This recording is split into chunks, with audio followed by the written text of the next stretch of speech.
The evolution of structured crypto products. As the institutional demand for such products grows, several trends in adoption are becoming clearer.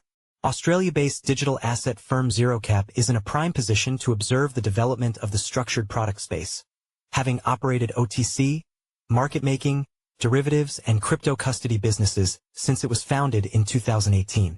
Here Zerocap's head of sales Mark Hiriart discusses how these products are changing, a new semi-principal protected product his firm is launching, how demand for structured products varies by geographical region, and the most unusual structured product request he's seen. Tell us about Zerocap. Zerocap is Australia's leading institutional digital assets firm, established in 2018. We operate multiple business lines including an OTC desk, market making and derivatives business, all underpinned by our custody offering. We operate as a corporate authorized representative of an Australian Financial Services License, AFSL, holder, which authorizes us to trade financial products like derivatives with wholesale accredited investors. We have also established a number of high-profile partnerships with institutions like ANZ Bank for their stablecoin, and the Reserve Bank of Australia, RBA, for various proof of concepts and pilots. While we've become the leading liquidity player in Australia over the last 18 months, our reach extends to clients in over 50 countries. You recently announced a new product. Tell us about it. We've partnered with CoinDesk Indices to launch a semi-principal protected structure on the CoinDesk 20 Index, CD20. The product offers upside exposure to the CD20 with principal protection limiting downside risk to 5%, while offering up to 40% return potential on the upside.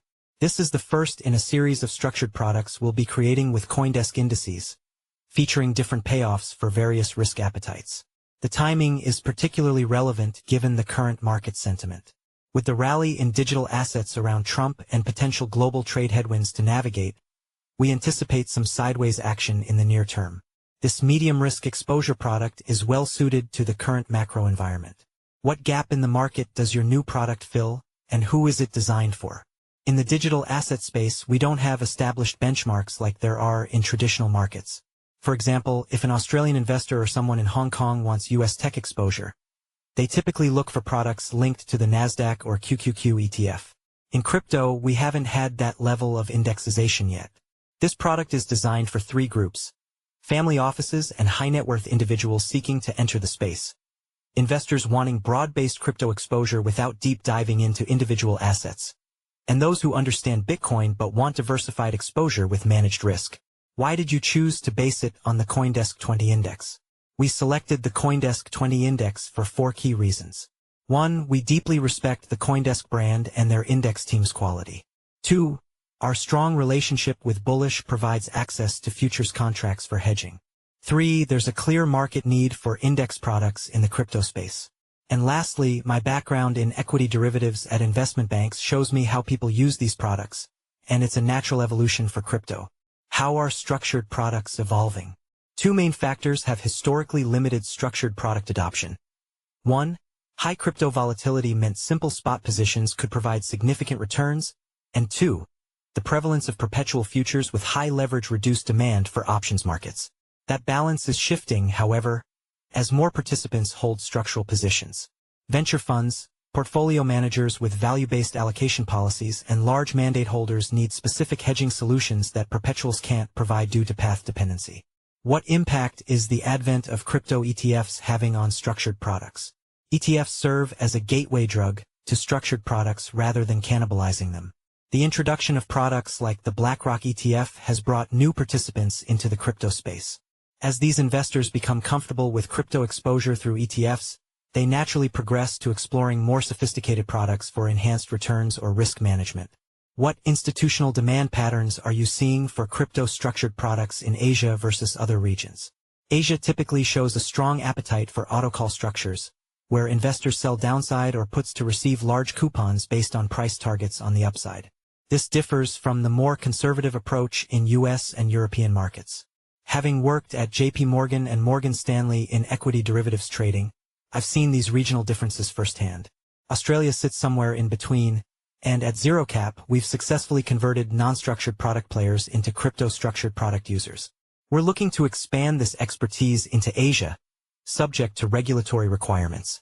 Are we at risk of over-engineering crypto's volatility out of existence? As crypto develops, different assets naturally have different volatility profiles. While stablecoins maintain stability and Bitcoin's volatility may dampen with institutional adoption, there's still plenty of opportunity for high volatility exposure down the market cap curve. From Solana to memecoins, the market is maturing to cater to different investor needs. For portfolio allocation, whether it's 1%, 2% or 5%, investors need broad beta exposure through established assets like Bitcoin and Ether, complemented by smaller allocations to emerging opportunities. What's been the most unusual structured product request you've seen? We are one of the few desks globally that offer derivatives on altcoins, and hence we get asked to price some wild and wacky things. I can officially confirm that we have traded an option on Fartcoin recently, which is quite something for someone who has spent his career at the big US banks. With that in mind, where do you see DeFi and traditional structured products intersecting? While DeFi and structured products present interesting opportunities, we need to acknowledge that crypto is already complex, and structured products add another layer of complexity. However, tokenization makes sense for legal documentation and fungibility, since you can audit source code to understand exactly what you're getting. This space will grow with real-world asset, RWA tokenization, but widespread adoption may take time. When do you think digital assets will become long-term investments? The transition from trading vehicles to long-term investments will occur as protocols and tokens demonstrate clear value propositions and use cases. Bitcoin has proven itself to be viewed as digital gold. While it is still debatable to call Ethereum ultrasound money, other protocols are still fighting to find their niche and demonstrate tangible value in the digital economy.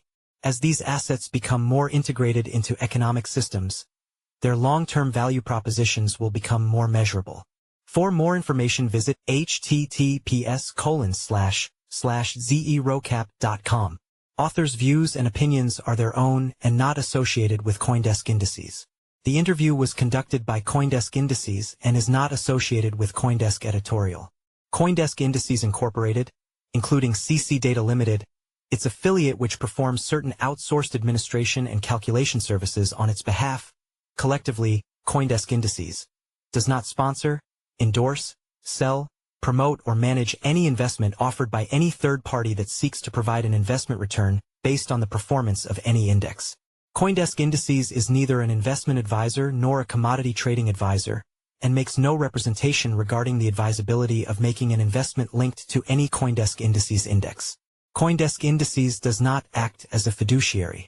A decision to invest in any asset linked to a CoinDesk Indices index should not be made in reliance on any of the statements set forth in this document or elsewhere by CoinDesk Indices. All content displayed here or otherwise used in connection with any CoinDesk Indices index, the content, is owned by CoinDesk Indices and/or its third-party data providers and licensors, unless stated otherwise by CoinDesk Indices. CoinDesk Indices does not guarantee the accuracy, completeness, timeliness, adequacy, validity, or availability of any of the content.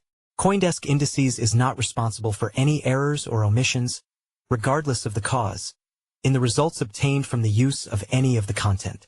CoinDesk Indices does not assume any obligation to update the content following publication in any form or format. Copyright 2025 CoinDesk Indices Incorporated. All rights reserved.